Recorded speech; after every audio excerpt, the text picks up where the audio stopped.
2019, before COVID, the total number of workers in agriculture used to be 200 million, and that number over the next 4 years increased by 80 million, which is a 20% increase. COVID, okay, there was a huge increase in demand. Post-COVID, the figures are the same. It's not just between last year and this year. It's between this year and the last 3 years also. It's the same.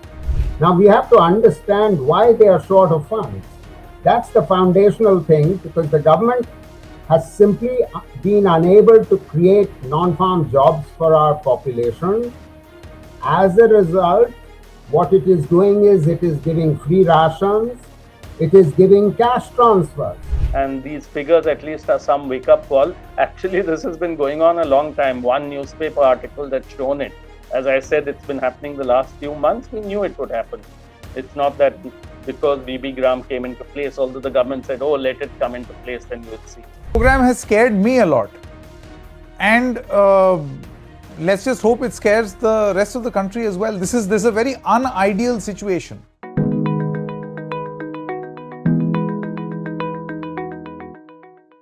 Hello and welcome. You're watching me, Sanket Upadhyay, on The Federal. The show is called AI with Sanket. This is the AI of news because news in India today requires not artificial but analytical intelligence. In 2005, the then Union government, the UPA government, introduced MNREGA, M-N-R-G-A, a rural employment guarantee scheme which, despite all its criticism, has been a crucial backbone of the rural economy, especially in times of stress. Cut to 10 years later in 2015, the Narendra Modi government in Parliament, led by Mr. Modi himself, said that I will never scrap this scheme because this is a living example of how useless governance has been over the past 60 years, that people are paid to dig the roads. Cut to another 10 years later, we now see that the government has changed the name, rebranded MNREGA to VB-GRAMG, said that there are very many better provisions available. However, the official data of the first month shows that there has been a month-on-month comparison. If you do it from July 2026 and July 2025, a 50% drop. Now, are we to assume that rural distress in this country is 50% over? Is that anyone's argument? No. Then in that case, what exactly seems to be happening with the Rural Employment Guarantee Scheme? Are we staring at a situation where this could be a sort of a realignment issue, an aberration, or is this a consistent effort to kill a government scheme that promises rural employment guarantee, especially in times of distress? To discuss this, I have two extremely able gentlemen with me. We have Mr. Siraj Hussain, the former Secretary of the Ministry of Agriculture and Ministry of Food Processing, Government of India. Thank you very much, Mr. Hussain, for joining us. We also have Professor Santosh Kumar Mehrotra, Visiting Professor, Centre for Development, University of Bath in the United Kingdom, and Research Fellow at IZA Institute of Lab Economy, Bonn. Thank you very much. You're also the ex-professor of economy and chair of the Center of Labour for the Jawaharlal Nehru University. I want to begin with you, Siraj Hussain, and I want to know from you, what is your reading of this 50% drop in the enrollments for the Rural Employment Guarantee? You forget the name MNREGA, GRAMG. The point is, an employment guarantee scheme has seen a 50% drop. How do you read it? Okay. So thank you for inviting me. See, under MNREGA, a worker could seek employment throughout the year. One major change which has been brought in the new scheme is that every state is supposed to notify a period which will cover the peak agricultural season of sowing and harvesting. And during this period, a worker cannot seek employment. So it is quite possible that one reason for the drop in employment in the last 1 month is that several states may have notified sowing, because Kharif sowing is going on, and therefore one reason for that could be this. But of course, we should remember that this is the first month. July was the first month of its implementation, and many states may not have geared up to provide employment guarantee under this scheme. In many states, the budgets may have been passed later, providing 40% of the allocation. So these could be the reasons. I think it is too early to judge success or failure of this scheme. Okay, Professor Mehrotra, how do you view this? I mean, obviously, there is this one logic that it is too early. This is just 1 month data. But the one question, crucial question that begs an answer is that if this is a realignment of the scheme and new measures that have been put, which would take effect, which seems to be the argument that the Agriculture Ministry seems to be making, do you necessarily mess around, and that too with a scheme which is so crucial for the rural economy and rural sector? Yeah, absolutely, Sanket. I'm glad that you are highlighting the absolute crucial nature of this scheme for the following reason. There is an additional dimension why this scheme has become more needed in the lives of landless workers and small and marginal farmers in rural India. And that is, in the last 4 or 5 years, the absolute number of workers dependent on agriculture increased very sharply. You know, in my recent book called India Out of Work, Rethinking India's Growth Story, we make this estimate of that in 2019, before COVID, the total number of workers in agriculture used to be 200 million, and that number over the next 4 years increased by 80 million, which is a 20% increase. 200 went to 280 million. Now, that implies that the demand for rural work should increase very significantly. Now, it's in between, what has happened is, of course, that July is the first month when VB-GRAMG, as opposed to Manrega, has gotten implemented. Now, as Siraj Bhai rightly pointed out, that one of the new dimensions of VB-GRAMG is that the government is permitted to pause it for 2 months in the year. Out of 12 months, they can pause it. So that's a discretion left to the state government. Now, what the facts are as follows. 7 states of our 29 states of the Republic did actually pause it in July. So which are those 7 states? There is Bihar, Odisha, Gujarat, and then there are 4 northeastern states. Now notice that Bihar, Odisha, Gujarat all are ruled by BJP. Nothing surprising that they should have paused it. After all, it's a central government, BJP ruled government, which has introduced this pause dimension. And these 3 states in particular have pretty huge rural labor force, but especially Bihar and Odisha. To a certain extent, less so in Gujarat, but it too has a substantial rural economy. So I would say that the halving compared to the preceding 4 years, July person days of work generated, right, in this 26th July, it's a halving compared to the previous 4 years average,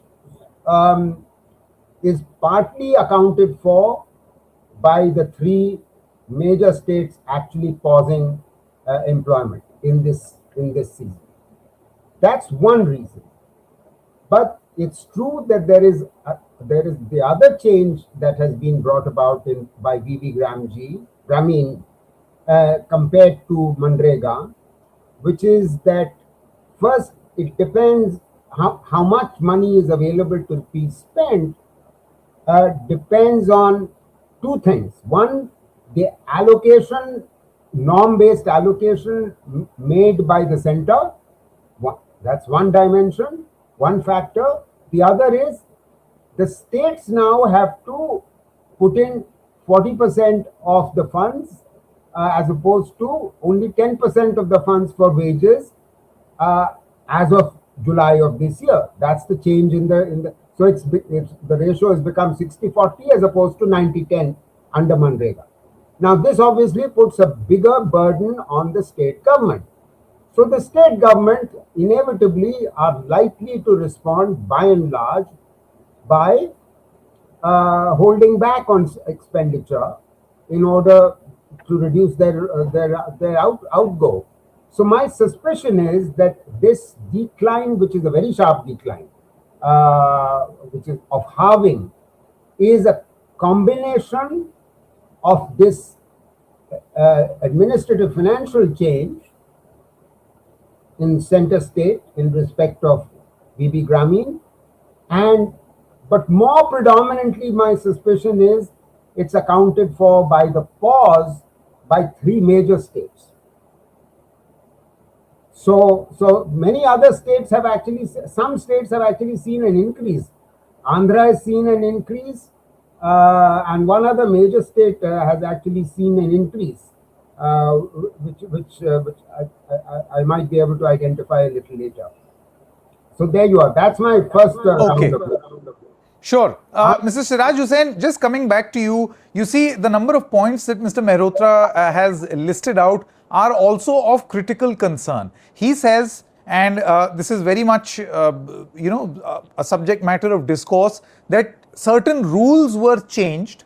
Now I can understand that in the new scheme, you've got more days of employment, which has been promised. In the new scheme, states have some discretionary powers. But in the new scheme, you also have a redistribution of where the money will come from, where the state now has a greater financial burden from 10% to 40%. Do you feel that this is going to disincentivize the scheme itself, where the states armed with with facing the burden of a scheme like this will be less interested in its stronger implementation? And then, of course, there is this huge thing which perhaps we can discuss, the digitization of the records, where your attendance system is digital in nature now. Now, we all know that in rural India, let alone 5G, even normal 2G is a struggle. So, at a time like this, how do you manage digital attendance? And all these factors then contribute to a lowering of the figure. Okay. So you see, digital attendance was there in earlier scheme also. So it is not new to VB-GRAMG scheme, and wage payments were earlier also directly credited through DBT to the bank accounts of workers. Now, one major change which has been brought about in VB-GRAMG is that, unlike Manrega, now the labor component will also be shared by the states. Earlier, labor component was entirely paid by the center. Only the material component was shared. So now labor component will be shared. But the evidence so far is that the states, at least I have the data of some states, they have provided adequate allocation in their budgets. So the good news is that West Bengal workers are finally having access to rural employment. For several years, the center was not permitting the previous government to operate Manrega on various grounds. Let us not go into those grounds. So the state budget of new government in West Bengal has provided 14,000 crores, which is a good news for the workers of West Bengal. Bihar has also provided, Tamil Nadu has provided, UP has provided. I do not have data of other states. My own sense is that whether they like it or not, the state governments will have to provide matching allocation. Of course, that will be at the cost of something else. Also, we must remember that in many cases, the state budgets are overstated. So the budget figures do not really mean anything because the states are not able to raise that kind of resources. And therefore, in several states, I can tell you about UP, the cadre to which I belong, most of the files for release of funds have to go to finance department. And in many cases, especially for larger releases, the finance department takes a decision case-to-case basis. So this allocation for Manrega may well come at the cost of some other scheme. Yeah, Professor Mehrotra, before I come to you, just one follow-up for Mr. Siraj Hussain. You see, the point is, there are technical changes that have been introduced. I am still not going to say that this is some grand scheme by the government to eventually kill rural employment guarantee. However, there are many people who have made this argument in the past that this is a bottomless pit. You cannot carry out a scheme like this. We also know that the budgetary allocation under the Narendra Modi government has been way more than even the UPA government for the Narega scheme. And it was mighty helpful, especially during COVID. But given these conditions, Mr. Siraj Hussain, do you feel that administratively it is very, very important to iron out any possible problems in this scheme? Actually, the state machinery has a lot of experience of operating Manrega. So it is true that during implementation, there were several problems which were highlighted in various state governments. And there was a need to address those problems. But the state government officials are well equipped. There is one more major change in the scheme, which is that earlier the works were decided, final decision on the works was taken by the Gram Sabha and by the state government. Now, under the new scheme, the center will also have a role in that. Nikhil Dey, thank you very much for joining the program. We were just discussing on how to view this 50% drop in comparison to July 2025 of the number of enrollments. Would you care to weigh in first? Yeah, so it's, I mean, that is the key metric, and it's something everyone was saying will happen. And it's everything that this government asserted will not happen. I think it's important to see many people, and the government will try and say this is the first month of Narega, of VB-GRAM. Actually, they have given a full 6 months to prepare for this. The repeal took place in December, and from January to June, it has been all preparation for this to happen. If you look at the figures from January to June, as soon as January began, this dip began, because the new message went out that Narega is no longer there, and you need to look at the way that the scheme has been framed. It is framed so that every state has to contribute 40% upfront, and that's one of the most crucial, problematic parts of this particular thing. It has to give 40% upfront for every single muster roll through a particular system and app they call Sparsh, where the state puts that money and then they put the remaining 60%. The states are cash starved, as all of us know. Whether it's Congress or BJP, they are cash starved. And it is not their incentive to actually give work. So our experience right across the country, and we did a press conference actually in June, looking at the previous 6 months, and we said this is a disaster, not in the making, it is a disaster, because there had been a drop of about 38% by June over the previous year. So this is not a surprising figure.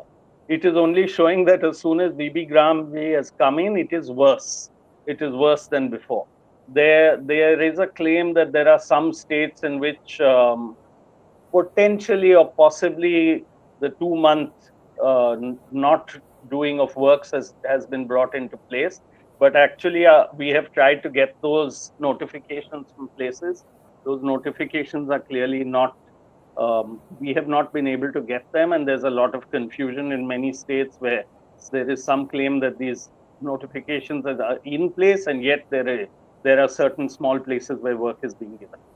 So the truth is that there is this entire the framework within which this law has been made, that the center has passed a law. It says in section 5 that 125 days of work will be given by the state, and that's crucial. It has put the entire burden on the state. A federal law is being passed without talking to the states, and in fact the states this year had no chance to even incorporate this in their budgets. Their budgets were made by February.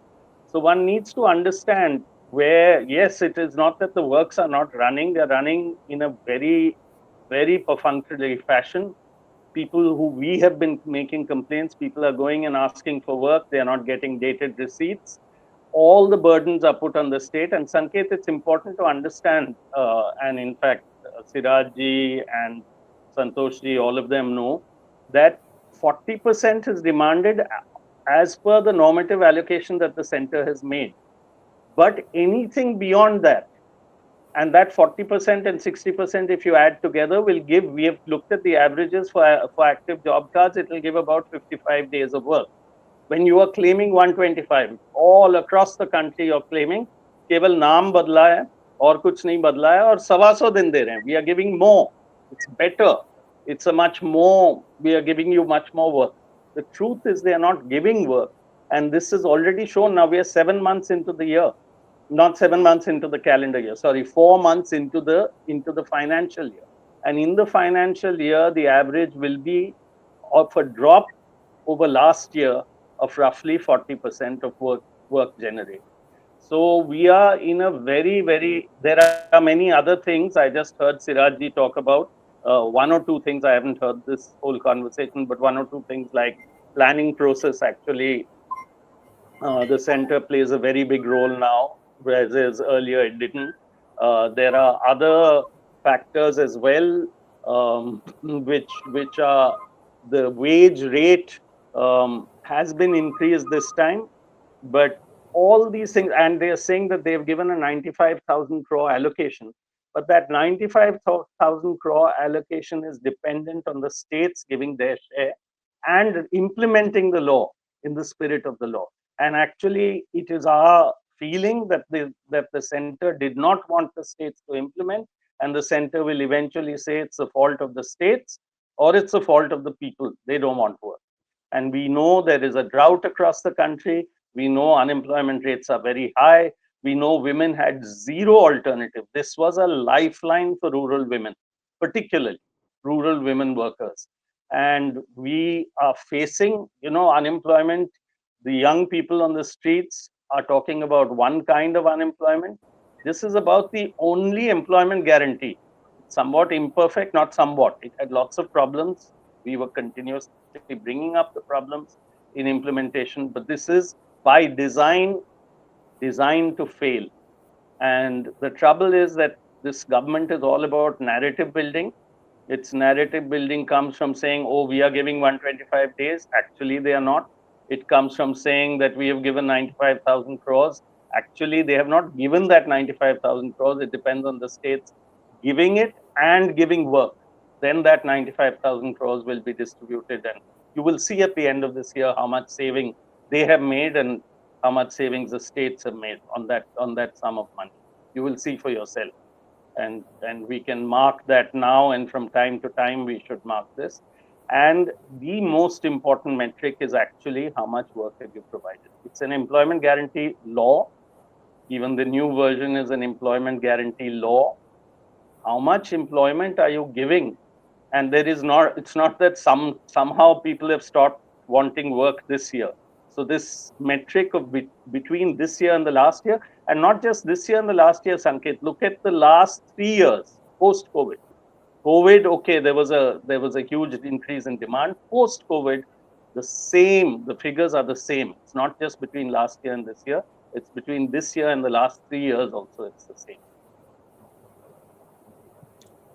Professor Mehrotra and Siraj Hussain, one by one, I'm glad that Mr. Nikhil Dey was able to join us. Initially, I thought you won't be able to because of the internet connection, but you've just brought in a whole different perspective to the Manrega debate. Professor Mehrotra, are we talking about this enough? Because I have a feeling we are not. This is going to create a huge problem. Well, I mean, I'm certainly talking about it non-stop, about the joblessness in the country and the excessive number of workers in rural areas. I mean, Nikhil, before you joined, I was just reminding our viewers that in the last 4 or 5 years, the absolute number of workers in agriculture increased by 20%. It went up from 200 million in 2019 to 280 million in 2024.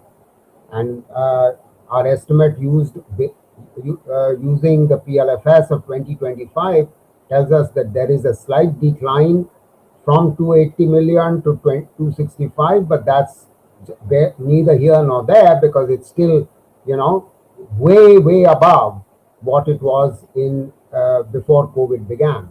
So that's point one. So the demand should be higher post-COVID, precisely because the number of landless people and small and marginal farmers who would have returned or have resumed work in agriculture is increased. Now, the second point that I think I want to build on what Nikhil said is the following: that Nikhil rightly pointed our attention to the fact that the states are overstretched, meaning they're short of funds. Now, we have to understand why they are short of funds. That's the foundational thing, because the government has simply been unable to create non-farm jobs for our population. As a result, what it is doing is it is giving free rations, it is giving cash transfers. It began in 2019 with the PM Kisan across the country, and then in state after state, in state election after state election, every political party, you rightly noted, it doesn't matter whether it's the opposition or BJP, have offered cash transfer promises, the freebie promises, and that has cash starved all the states. Under the circumstances, if VB-GRAMG is expecting states to put up upfront 40% of the wage budget, then only the center will put it 60% in. This is a very, very tall order for the majority of states, not just the poor states. So, we are all on the same page, and this is essentially what we were saying, that the new dimensions of the scheme, the pause dimension, 7 states have paused it, and the majority of them are BJP ruled states, and the other ones who are obviously following the diktat of the center. And so we are seeing this decline. I'm not surprised. And the final point I'd make, Sanket, is that the 100 to 125 day supposed increase promised in the number of days was always eyewash, for the following reason: because never in the 20-year history of Manrega has there been any year on a national average has the number of person days generated been more than 55. On average, it tends to be 50. Now, there is a few districts in Rajasthan, Madhya Pradesh, etc., where the share of households in rural areas go up to 100 person days, but that's a very small minority. So the point really is, we've never really gotten anywhere close to 100. So the increase from 100 to 125 was essentially meant to be an uptick to give the impression we are being very generous, when the basis for generosity simply did not exist. Back to you, Sanket.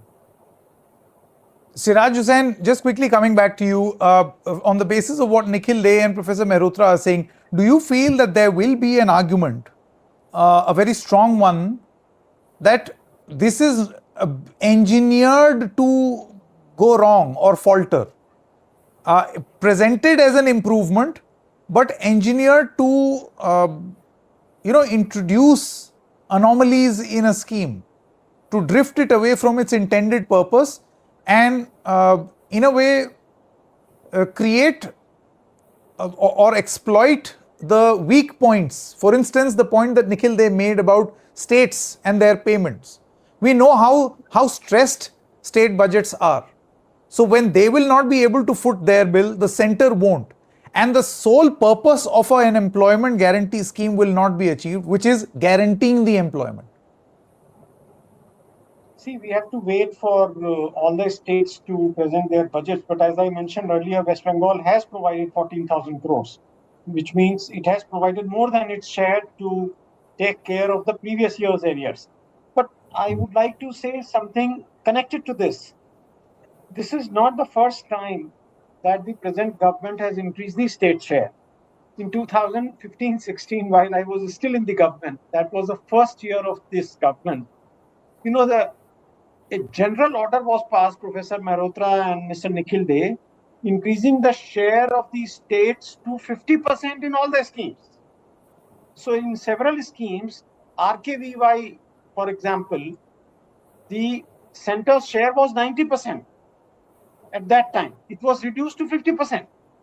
And there were, similarly for irrigation scheme, AIBP, states were now supposed to contribute 50% as against 10% earlier. So then the state governments protested. Many state governments protested. Then what happened? The central government set up a committee under Mr. Shivraj Singh Chauhan, who was the chief minister of Madhya Pradesh at that time. So he came up, it was a subgroup set up by Niti Aayog. He came with a recommendation, and then the state share was reduced from 50% to 40%. So we should not be surprised that now the state share in this scheme has also been increased substantially. However, my own sense is that state governments will be under a lot of pressure to provide their share. Whether administratively that is going to be fully used or not used, etc., is something we have to see. And we also have to see, as Mr. Nikhil Dey has mentioned, that the amounts which have been provided will not bring you 125 days. In any case, even under Manrega, 100 days was also not achieved. So there are a lot of problems, but if the state governments do provide, which I think they will have to, they will have, people like Mr. Nikhil Dey will continue raising questions. So states will have to provide, and then we have to see how the implementation goes. Okay, last word, Mr. Nikhil Dey, just quickly coming back to you. See, highlighting of problems is one part, but should a government wish to reform a law, right, and to make sure that it reaches its intended purpose, which is to provide guarantee of employment, what would you suggest? What needs to be done? So we are talking about, I agree with Sirajji, and I know many central schemes, all central schemes actually have a state share.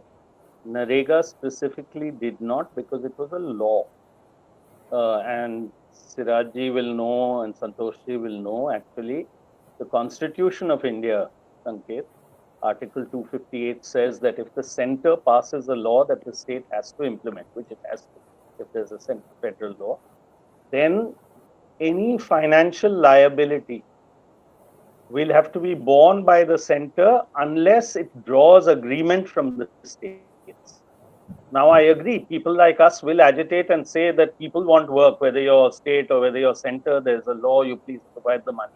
But finally, the implementing agency is the state. When the center provided, and this is the reason Narega gave 100% wages, and in the standing committee, I am aware, I was part of, witness to the discussions when all the states had said that if you want to pass the central law and you want us to implement it, you provide the money. And that's why 100% of the wage component was provided, and the guarantee was for wage employment. It was not for material. That's why a material share came from the states, that whether you ran a material-based work or not didn't matter, but you were mandated by law to run a scheme that an entitlement that the center was putting the bill for. It was a central law, it was putting the bill. In my opinion, this is a completely unconstitutional provision. But constitution apart, I am saying in practical terms, and this again Sirajji will know, Santoshji will know, when I am a finance person in the state and I am already starved, then my message goes out that actually, yeah, provide some work. I'm not saying they won't provide any work. They will make budgetary provisions. Those budgetary provisions will not be met The message will go out. People don't really want work. As it is, Narega faces a very strong contractor, big farmer lobby against it. That's why we have this ridiculous provision of a 60-day holiday from work, which is completely anti-labor. Narega has many things against it. And one thing, Sanket, I would like to point out, one out of many, many implementation things, is they have made a big song and dance about using digital mediums to increase efficiency and inclusion. Across the country, you should really go and see. People are complaining because 2 facial recognition photographs have to be taken live every single day from a geotagged and a geo-fenced spot where the work was done in rural India. Twice a day, Sanket, if you or Mr. Mehrotra or Hussain Saab have to take photographs, half the time it will not upload in urban centers where we are sitting. And there in rural India, they have to upload twice a day, and people come to work and are not getting work. And government says that they have made some provision for bypass, which is so complicated that people are getting frustrated. The amount of anger that is there. And therefore, Narega is being made less and less. Can you imagine if you're going to work day after day or going even 3 days a week, you don't get your wage because your attendance doesn't get marked? It's a ridiculous provision. It's been talked about. There's been agitations against it. Before that, there were photo uploading of photographs that were taken offline. Now it's live facial recognition. So technology, is there a single other government servant who has to go through this kind of attendance system? That's what Narega workers are asking. So it's not just, it is of course the one fundamental, very, very problematic provision. And Sirajji, I think will agree that between a law and a scheme someone can come on to. A state government can decide it wants to come on to it, can decide how much it wants to do or not. It has no choice with the law. So it will actually make those provisions. It will have to, it has no choice. But will it implement it? That's a big problem. And the Narega worker is not powerful enough, but is in deep distress. And you ask this one question, should we be talking about this more? We should be talking about this much, much more. Urban India is not aware of the kind of pain, and we are not aware that whether or not Narega gave everything to everyone else, it gave rural women literally the first time a share of the workforce, of coming on the workforce, money in their pockets, and they made their homes survive. That's the lifeline that they have. And they are the ones who are suffering. They are the ones who are saying, if we were to only go out and listen. And these figures at least are some wake-up call. Actually, this has been going on a long time. One newspaper article that's shown it. As I said, it's been happening the last few months. We knew it would happen. It's not that because VB-GRAMG came into place, although the government said, oh, let it come into place, then you will see the magic. The magic, I mean, all of us are aware of how things happen. So Sanket, kudos to you. I'm actually really surprised. Initially, when I decided on this program, I myself was unaware of the magnitude and the scale of the problem. Frankly, this program has scared me a lot. And let's just hope it scares the rest of the country as well. This is a very unideal situation. This is not something which ideally we want, and this will eventually lead to rural economic distress. And that's the worst thing that can happen. Thank you very much, Siraj Hussain, as well as Nikhil Dey, for joining us, as well as Professor Mehrotra. Thank you.